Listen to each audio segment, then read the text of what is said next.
যায় না। তোমাকে আমি বিয়ে করেছি, তুমি আমাকে কি দিয়েছো? একটা বউকে কিভাবে সুখ শান্তি দিতে হয় সেই সুখ শান্তিগুলো তুমি আমাকে দিয়েছো।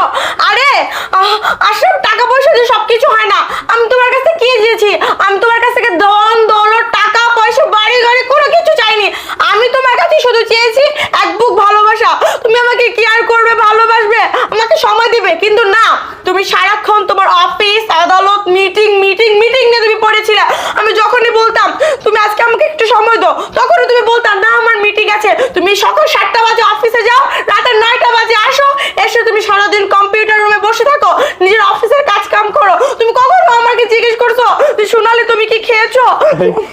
চুপ, কি সাবলীল ভাবে বলে দিলা। আমি টাকার পিছনে ছুটি, সোনালি